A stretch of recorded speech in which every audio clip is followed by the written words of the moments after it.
สบายดีท่านผู้ชมต้อนรับประธานเข้าสู่การรายงานข่าวต่างประเทศซึ่งข่าวนี้เรามาติดตามที่บ้านเคลื่อนไหวหาห้อยวันท่อนโฮมอาทินักรบเสียสละชีวิตเพื่อชาติเกือบ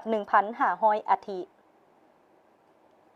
ปัจจุบันมี 32 หน่วยงานค้นหาท่อนโฮมด้วยจำนวนนายทหารเข้าร่วม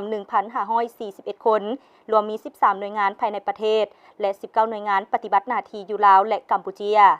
ตามคณะชี้นำแห่งชาติเกี่ยวกับการค้นหาท่อนโฮมและยั่งยืนซื่อและนามสกุลอัฐินักรบเสียสละชีวิตเพื่อชาติภายหลัง 4 เดือนมาฮอดวันที่25กรกฎาคมบันเคลื่อนไหว500 วันการปฏิบัติเวียกงานค้นหาท่อนโฮมและยั่งยืนซื่อและนามสกุลอัฐินักรบเสียสละชีวิตเพื่อชาติท่อนโฮมอัฐินักรบเสียสละชีวิตเพื่อชาติได้เกือบ 1,500 อัฐิในนั้นมี 466 อัฐิได้ค้นพบภายในประเทศ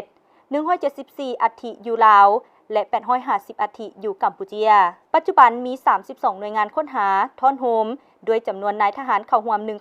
1,541 คนรวมมี 13 หน่วยงานภายในประเทศและ 19 หน่วยงานปฏิบัติหน้าที่อยู่ลาวและกัมพูชาบรรดากรมกองได้จัดพิธีโป่งอัฐินักรบเสียสละชีวิตเพื่อชาติ 13 ครั้งหับ 735 อัฐิกับเมื่อเฮ็ดพิธีโป่งอัฐิตามกำหนด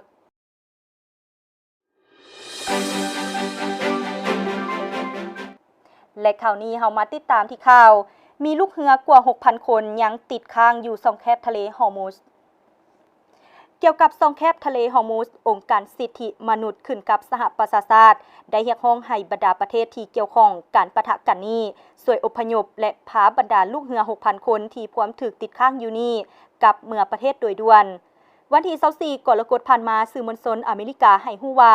อิหร่านพร้อมยุ่แฮงวิวัฒน์การฟื้นฟูบรรดาพื้นฐานโครงล่างที่ถูกทำลายในการปะทะกันกับอเมริกาและอิสราเอลหนังสือพิมพ์ Wall Street Journal ได้คัดเสนอภาพถ่ายจากดาวเทียมโดยให้ฮู้ว่าอิหร่านพร้อมสร้างบรรดาฮักฐานลูกศรไฟอยู่ใต้ดินบรรดาขัวระบบทางกำปั้นและบรรดาฮักฐานผลิตอย่างว่องไวแหล่งข่าวก็ยังยืนว่าการฟื้นฟูของอิหร่านได้ดำเนินไวกว่าการคาดคะเนอันได้สร้างความวิตกกังวลต่อเจ้าหน้าที่อิสราเอลหลายคนเกี่ยวกับสภาพการปะทะกันกำลังพิทักษ์ปฏิวัติอิสลามอิหร่านในวันเดียวกันก็เรียกร้องให้ประชาชนในบรรดาประเทศที่มีกองทัพอเมริกาตั้งทัพต้องหลีกออกจากบรรดาตึกอาคารที่กำหนดว่าแม่นบ่อนพักอาศัยของนายทหารอเมริกาเพื่อรับประกันความปลอดภัย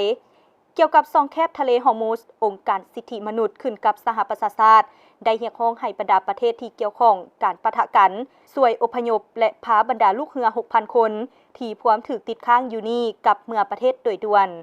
ท่านผู้ชมที่ผ่านไปนั้นก็แม่นเหตุการณ์ต่างๆที่เกิดขึ้นอยู่ต่างประเทศที่ทางภาคข่าวต่างประเทศของพวกเรานำมาให้ประธานได้รับชมมาฮอดนี้การรายงานข่าวต่างประเทศก็ได้หมดเวลาลงเพียงเท่านี้พบกันใหม่ในมื้อหน้าสำหรับมื้อนี้สบายดี